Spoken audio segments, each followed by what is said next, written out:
जय Maharashtra guys, good morning. झोपीतून उठलो, दात घासायला लागलो. काय दिवसभर विमल खातो ना हो, तर दात खराब होऊन जाते. चला म्हटलं दात बीत घासायचे झाले, आता आहे ना पाणी तापायला ठेवू. कसं आहे, आंघोळ केले ना दिवसभर एकदम मस्त फ्रेश राहत, एकदम टाकाटाक मध्ये. गॅसवर पाणी ठेवलं तापायला कळशी मध्ये. चला म्हटलं आता नाही का कपडे पाहू, आता काय घालायचे असतं. लाल कलरचा शर्ट काढला, आपला की कलरची पॅन्ट काढली. चला म्हटलं आता कसं आहे, आंघोळ करून घेऊ आता एकदम टाकाटाक मध्ये. बाहेर जायचंय, गाडीच काम किती झालं कितीने बघायचंय मला बाहेर जाऊन. तेव्हा म्हटलं चला आंघोळीला गेलो बाथरूम मध्ये. मस्त आंघोळ करून बाहेर आलो, एकदम टाकाटक मध्ये केस वाळून घ्यावं म्हटलं. कसं लई थंडी वाजू राहिली हो. तुमच्याकडे थंडी आहे का नाही सांगा मला कमेंट मध्ये. पण आमच्याकडे लई थंडी वाजू राहिली.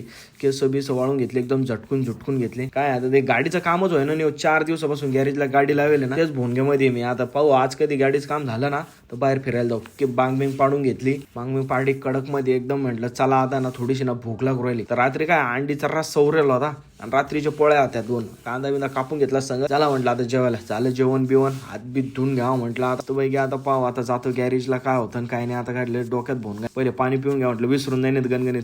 गॅरेजला आलं तर पाहिलं तर तेच भोन. याला गाडीचं काम काही झालेलं नाही, काम चालूच आहे. कितीक दिवस काम होतं आणि कितीक नाही, आता काही समजा नाही. काम झाल्यावर कसं फिरायला जाईन मग तुम्हाला दाखवेन ब्लॉग मध्ये. भेटू पुढच्या ब्लॉग मध्ये. बाय.